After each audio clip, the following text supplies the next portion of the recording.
ரிஷப ராசிக்காரர்கள் தங்கள் வாழ்க்கையில் தெரிந்து கொள்ள வேண்டிய ஜென்ம நட்சத்திர ரகசியம் அப்படிங்கிற இந்த வீடியோவை உங்களுக்கு நான் கொடுக்குறேன். ரிஷபராசிக்காரங்க அப்படிங்கிறது காம்பவுண்ட். உங்கள் ரிஷபராசிக்குள்ளே நீங்கள் கார்த்திகை சர்க்காரங்க கேட்டிருப்பீங்க, அல்லது ரோஹிணி, மிருகசிரிஷம், இந்த 3 சர்க்காரங்களும் கேட்குறீங்க. முதல்ல ஜென்ம நட்சத்திரம் அப்படிங்கிறது உங்கள் பிறந்த நட்சத்திரம் தான் ஜென்ம நட்சத்திரம். கார்த்திகை, ரோஹிணி, மிருகசிரிஷம் அப்படிங்கிறது தான் ஜென்ம நட்சத்திரம். அப்போ இந்த நட்சத்திரம் 27 நாளைக்கு ஒரு முறை வரும். அந்த நாளை நாம் கணிச்சு, அது நீங்கள் கேலண்டர்லேயே வந்துடும், பார்த்துக்குங்க. சரிங்களா? கேலண்டரை பார்த்துட்டே வந்தீங்கன்னா வந்துடும். அப்போ கோச்சார சந்திரன், அப்போ அங்கே பார்த்தீங்கன்னா இது உங்கள் ஜனனகால ஜாதகத்தில் நீங்கள் என்ன லக்னம் வேணா இருக்கலாம். இப்போ ராசி தான் நம்ம பின் பண்ணுறோம். உங்கள் ராசியில் அவர் கார்த்திகையிலையோ ரோஹிணிலையோ மிருகசிரிசிலையோ ஏதாவது இடத்துல உட்கார்ந்துருப்பார். இப்போ ஒவ்வொரு மாதமும் 27 நாளைக்கு ஒரு முறை சந்திரன் பயிற்சியாகிட்டே இருக்காரு. ஒவ்வொரு நாளும் பயிற்சியாகிட்டே இருக்காரு. அப்போ ரிஷபராசியில கார்த்திகையில ஒரு நாள் உட்காருவாரு, ரோஹிணியில உட்காருவாரு, மிருகசிரிசத்துல உட்காருவார். அதுதான் கோச்சார சந்திரனும் ஜனகால சந்திரனும் நம்ம இம்போஸ் பண்ணி பார்க்கிறோம். பயணிக்கக்கூடிய கோச்சார சந்திரன் ஜனகால சந்திரன் மேல பயணிக்கக்கூடிய காலகட்டம். உங்க பிறப்பு கால ஜாதகத்துல ராசி கட்டத்துல தான் இதை பார்க்கணும். அப்போ இந்த காலகட்டத்தில் நாம கோயில் வழிபாடுகளை எடுத்துக்கிறது மிக மிக நன்மை. அப்படி எடுக்கும்போது ரிஷபராசிக்காரர்கள் ஒரு காம்பவுண்ட் எடுக்கும்போது எப்பவுமே மகாலட்சுமி வழிபாடுகள், குறிப்பா வைஷ்ணவ ஆலயம் சென்று மகாலட்சுமி வழிபாடுகள் செய்வது ரிஷபராசிக்காரர்களுக்கு யோகம். இது பொதுவாக சொல்றது. சரிங்களா? இதையும் நீங்க பண்ணலாங்க, தப்பு இல்லை. இதுவும் ஜென்ம நட்சத்திர ரகசியம். அது போக ஒவ்வொரு நட்சத்திரம் இருக்கு பார்த்தீங்களா? இந்த கார்த்திகை நட்சத்திரத்தில் பிறந்தவங்க லக்ஷ்மி நரசிம்மர் வழிபாடு செய்வது மிக மிக நன்மை, அந்த நட்சத்திரம் வரக்கூடிய நாள் அன்னைக்கு. அதே மாதிரி ரோஹிணி நட்சத்திரம் வரக்கூடிய நாள் அன்று நீங்க சரஸ்வதி வழிபாடு பண்ணுவது மிக மிக, சரஸ்வதி தேவியர் அவங்களுடைய கோயில் கொஞ்சம் ரேராக தான் இருக்கும், ஆனால் கொஞ்சம் தெரிஞ்சு வச்சுக்கிட்டு போனீங்கன்னா பெட்டராக இருக்கும்.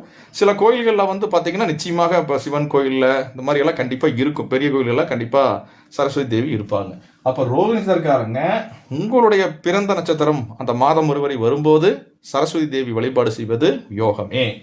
மிருகசீரிஷம் நட்சத்திரக்காரங்க பைரவ வழிபாடுகள் செய்வது மிக மிக நன்மை அந்த காலகட்டத்தில். சரி, இந்த ஜென்ம நட்சத்திரம் வரக்கூடிய நாளன்னைக்கு என்னுடைய இந்த நட்சத்திரத்தில் அந்த சந்திரன் போகிறாரு, அப்போ போய் வழிபாடு பண்ணுறோம்னா தனபலம், குடும்ப பலம், அதே மாதிரி வாக்கு பலம், ஆயுள் பலங்கள், கடன், பகை, நோய், இந்த மாதிரி விஷயங்கள் இருந்து வெளியே வர்றது, செல்வ பலத்தை கொஞ்சம் பிரச்சனையாக இருக்குதுன்னா கொஞ்சம் சரிப்படுத்திக்கிறது, ஒரு மனபலம் கிடைக்கும் அப்படிங்கிறத புரிஞ்சுக்குங்க. இது ஒரு நம்பிக்கை சார்ந்த விஷயம். இப்போ மாற்று மதக்கார ஸ்தலங்கள் அப்படின்னு சொல்கிறோம் பார்த்தீங்களா? மாற்று மத ஸ்தலங்கள்னா மாற்று மதத்தில் இருக்கக்கூடியவர்கள், இப்போ இஸ்லாமியராக இருக்கட்டும் அல்லது கிறிஸ்தவராக இருக்கட்டும், புரியுதுங்களா? அவர்களும் இதை யூஸ் பண்ணலாம். எப்படி?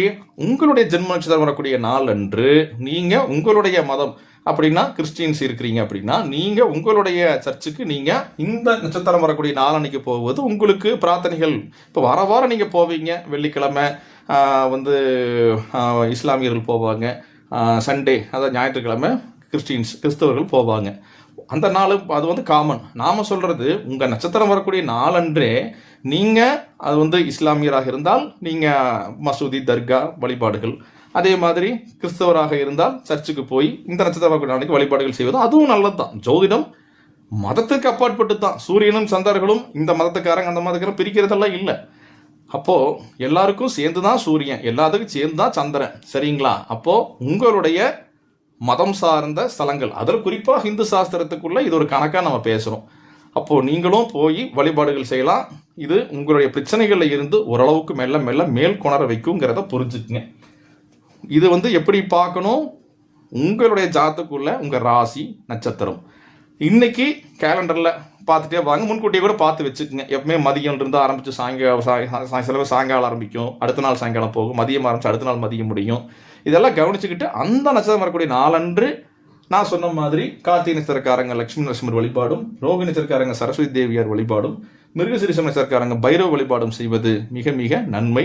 இது உங்களுடைய கடன், பகை, வழக்கு பிரச்சனைகள் வெளியே வரவும், தனம், குடும்பம், வாக்கு பலங்கள் அதிகரிக்கவும், தொழில் பலங்கள் கூடவும் இது நன்றபடியாக இருக்கும்.